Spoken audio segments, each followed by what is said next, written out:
Good morning, good afternoon, good evening for people who are joining us from different parts of the world today. I am Ravi Saraogi, one of the co-founders and president of Unifor. And today with me, I have Mr. Ahmed Refky, who's the CEO of Raya CX. Hello, Ahmed. How are you doing today? Hi, Ravi. Pleasure to be here. Thank you. So today, between Ahmed and I, we are going to discuss about a very interesting topic, which is around conversational AI. Contact centers have been around us for ages. Started with the primitive methods of analog lines, converted themselves to digital channels with a lot of investments going around in the back end. And then slowly and gradually, call centers, with the advent of social media and other digital channels coming together, have really converted themselves into contact centers. But now we are in the era of AI, and the idea is to figure out how conversational AI, which is affecting the front office of the enterprise, which is the contact center, is impacted with the deployment and adoption of conversational AI. So that is something that we are going to discuss today. And Ahmed, it's good to have you on the show today. Let me kickstart this by asking you something that you have been pioneering at Raya CX. So what are the market opportunities that have presented themselves, Ahmed, that have accelerated or changed your plans during the pandemic? Thank you, Ravi. That's a beautiful question. I mean, actually, despite of the steady growth of e-commerce that has been consistent over the past few years, no doubt that the pandemic has accelerated that growth drastically. I mean, all of a sudden, we all found ourselves, dealing virtually, digitally, and surprisingly, it worked. It worked really well, and my expectation is that post-pandemic, that will continue to work that way. I mean, it really changed the consumer and business behavior, and it, as I said, it really worked well, and it will continue to work that way. We have witnessed 50% growth in that business, and e-business especially. For some of our clients, we had to cope with that expansion by expanding our e-commerce support suite of services, especially in the digital customer interaction. So in brief, the real opportunity was for us to step up to the plate and expanding our e-commerce value proposition to be able to accommodate that exponential growth that's happening, or exponential demand. Interesting. And you mentioned that you foresee this world to continue and people will continue to work from home. So at Raya CX as well, do you foresee that most of the people will continue to work from home, or do you expect people to join back and come to offices? I think when we checked with several clients, people are more tending to have a hybrid model, not a complete work from home model, not a complete work from site model. So it's more we are adopting like a model of a hybrid model more than a complete work from home or a complete work from site. But when you see the consumer behavior, it's really tending towards more virtual and digital interaction rather than physical interaction. Yeah. If you put it that way. Yeah. Absolutely. Yes. We have also seen quite a lot of our enterprise customers have been sort of following the same trend, where they will continue to focus on a hybrid model of working. Some says 60 to 40% work from home ratio to office ratio, some other way around, but looks like in a larger scheme of things that is how it is going to remain for us. But let me tell you an angle that's really interesting that we have adopted actually during the pandemic, and we're continuing to adopt that angle. It's a kind of I would put it a kind of corporate social responsibility that we actually created jobs for people who are not willing to go to site, like mothers who are actually bringing up their children. People who are not interested to commute every day to work from site. People who are interested to only work a portion of their time during the day. So that actually created another dimension of people who wants to really work from home and adapt to that environment. So that created a dimension that we are actually using as a corporate social responsibility by creating more opportunities to those people. It's interesting, actually. It is. there have been gig economies that we talk about are now coming through in the contact center arena Yeah. as well. Mhm. Part-time workers and moms Yeah. and other workers who cannot travel or commute can certainly now be part of the industry sitting at home, Mhm. which is obviously Yeah. quite interesting. And actually created also a pool of talents that in other cities that you are not present in. Like, Yeah, if you are present in a certain city, you have delivery center in that city, you actually can hire people in other cities as well that they just interact virtually or digitally. yeah. There was a great saying. Was reading someone's tweet and it said, every talent now is a global talent, which was Exactly. not the case Exactly. earlier. Uh, Exactly. yeah, Yeah. yeah. Mhm. So while we talked about your change of plans during the pandemic, etc., Ahmed, now we are in an era where we are in post-pandemic situation. I'm in Singapore, Mhm. and when we look at how the governments are sort of treating pandemic now, they have essentially started calling it as an endemic, Mhm. where we will now continue to live side by side along with the COVID situation. Perhaps, at least in the foreseeable future, it's not going away. Mhm. And the priorities have changed. So, in the post pandemic era, right, as Raya CX, who is one of the critical leaders in the industry, you have your offices and business centers all across Middle East, Poland, US, etc. Across all markets, and now talk about the post-pandemic situation, which is the new normal for us. How do you see improvement of CX to be delivered to your customers, and what adoption of technologies are you thinking about in taking that forward? Let's first talk from a client or a customer perspective here. That during pandemic and post pandemic, the expectations becomes higher or will become higher than before the pandemic. Because, I mean, a drop in service level on the phone was expected and tolerated during the lockdown, but that was not the case with digital interactions. Customers are expecting much more out of a mobile app or a chat or an exchange on social media. So the expectation from a customer's point of view is definitely becoming higher and higher. Now, for example, a customer is expecting a full refund process to be handled with a few touches on a mobile app or in a minute without too much asks, or a query being answered by the time they submit it on social media. So the expectation here is becoming higher and higher. Now, our plan is actually entailing broadening our digital suite of services and keep up with the latest technologies in order to adapt to that change. So, since the customer behavior and the expectations are becoming higher, then we have to have technology, and we have to adapt our technology and services portfolio in order to really cope for that change Yeah. and in order to cater for the new demand from the customer's point of view. Yeah. And did you also see a lot of fast track from customer side, a demand of quick adoption of digital transformation applications and all Definitely, of those as well? definitely, yeah, definitely, Okay, yeah, okay. yeah. And as that play out, uh, again, we as human beings, right? When there is an issue, we always like to sort of listen to another person, so that we have a belief that someone is listening. With the era of chatbots and voice bots, Mhm. right? How Yeah. do you see the amalgamation working out between man and machine coming together and supporting the customer? Do you think that's playing out well in your customer base? We're seeing a decline in voice services, definitely, and that will continue to decline. But we will never see or experience a dead voice call or a dying voice call or a dying voice interaction, because it's still needed in some interactions.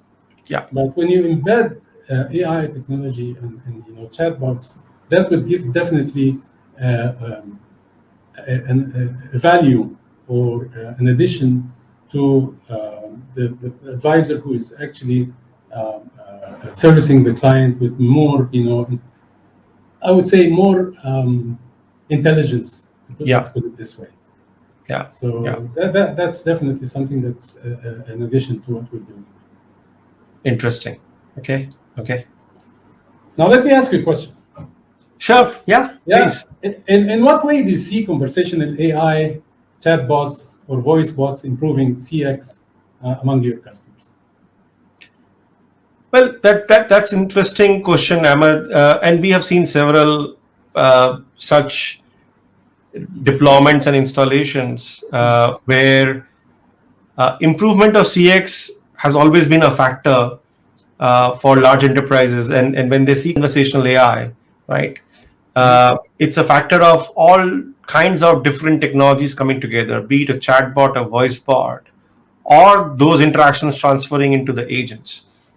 Now, where conversational AI really plays well is when a conversation starts, it starts in a digital mode. It can be on an IVR where you press buttons. It can be on a mobile app through your application. It can be on a chat engine, or it can be on an email scenario, etc. But eventually, that goes into a live person if the conversation becomes complex and if the customer have not got a response.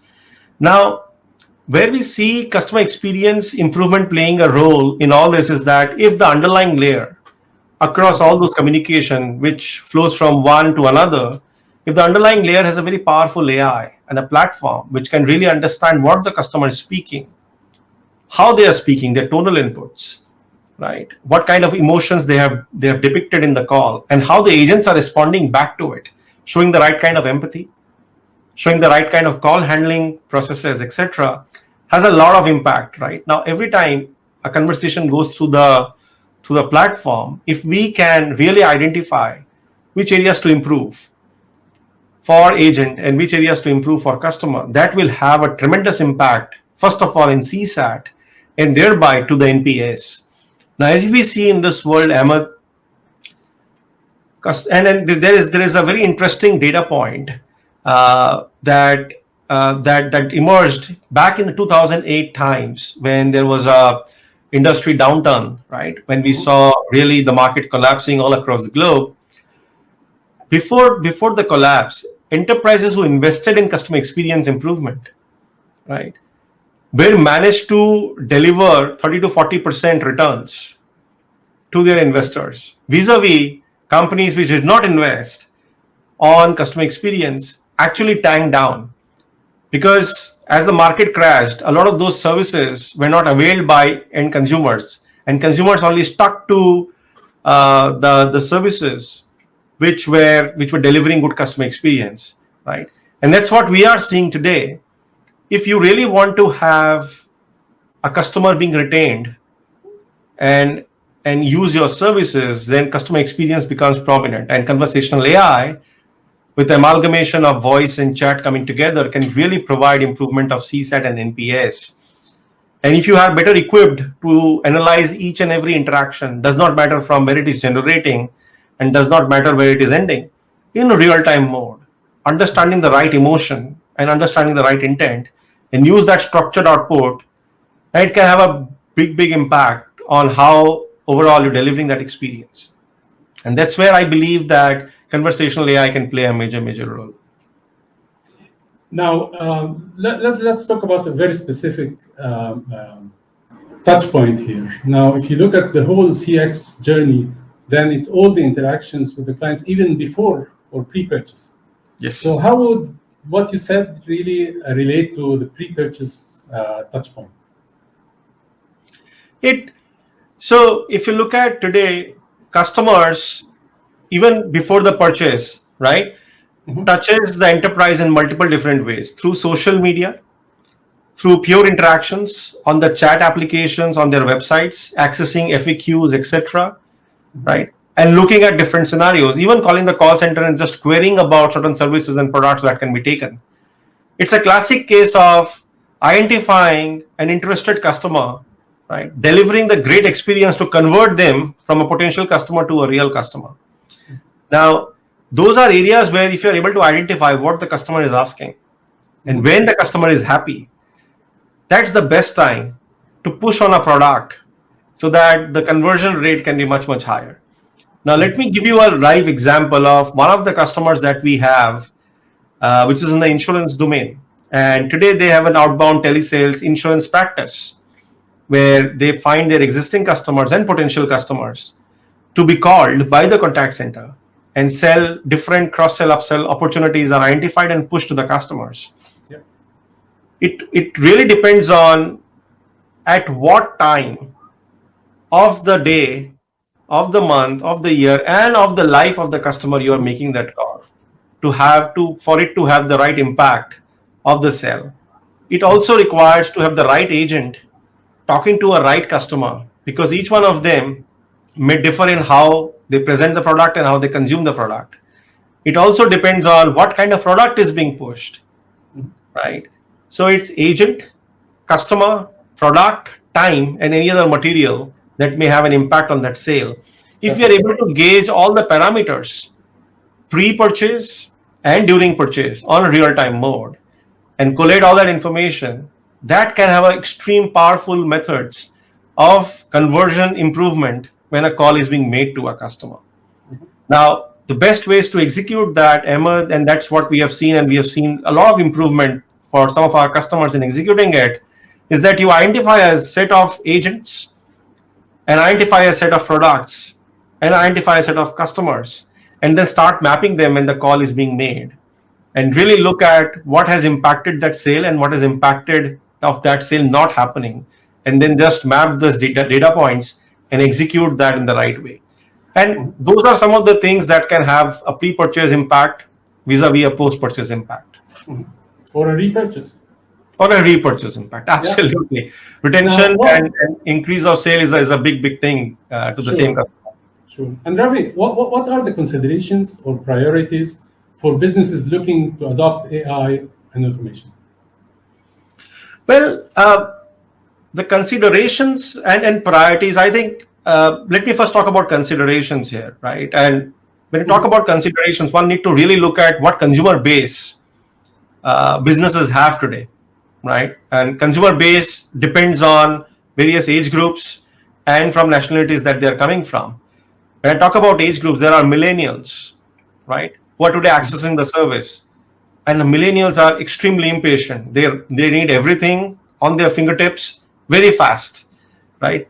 And then we have a middle-aged group like you, like me, who are corporate people, don't mind trying new technologies, but when in need, we would like to make a call. Then there are baby boomers. No matter what happens in life, they will always make a phone call. So you first need to identify and consider what kind of user base you have, and then start looking at the right kind of technologies that you are deploying, and then the right kind of conversational AI tools you are putting in place to analyze and have an impact on those conversations. So I think it's not only about that. And then when we talk about priorities, it all depends on what kind of business priority you are in. Are you looking to improve CX? Are you looking to improve productivity? Are you looking to improve revenue? And each one of them has to be dealt out differently. So I think the considerations and priorities all will also have an impact on, as a business, where do you see yourself 36 months from now, and then backtrack 24 months from now, and then backtrack 12 months from now. And then if you map that out and play that out in the right way, you can then go ahead and organization-wide deploy the right technologies to have the right impact. Right. And just final point on this, Ahmed, is we're talking about conversational AI and we talk about all those impacts on the businesses. We also need to know that the combination of man and machine is here to stay. One cannot just simply rely on machines or cannot just simply rely on human beings to deliver the best of services. It has to be an amalgamation. So not only the users, but the kind of transactions that you are passing through across those channels will have its own impact. The low hanging fruits, fast transactions can be executed by a machine through a voice channel, through a chat channel. But the moment it becomes complex, you cannot take a risk of that being handled by a machine. You want to immediately transfer to it an agent so that can have a right delivery. And in that case, the machine is actually providing that agent with the Precisely. information, the possibilities, it actually enables the agent to better provide, to better service the customer. Yes, absolutely, absolutely, Ahmed, and that's a play that is very very critical. In my opinion, it's not a one product play where you deploy a chatbot or you deploy a voice bot or you deploy a speech analytics or you deploy a real time speech analytics. It's a combination of all of them coming together, possibly through one single platform, running through one single AI layer, so that you have the entire journey mapped out through that conversation and through multiple such conversations in the lifestyle of a customer. So I think that's what, in my opinion, the consideration should be for the large enterprises here. That's very insightful. Thank you. Thank you, Ahmed. Thank you so much for your time today. My I pleasure. really appreciate you sharing your insights, and it was an absolute pleasure talking to you. Thank you. Same here. Thank you.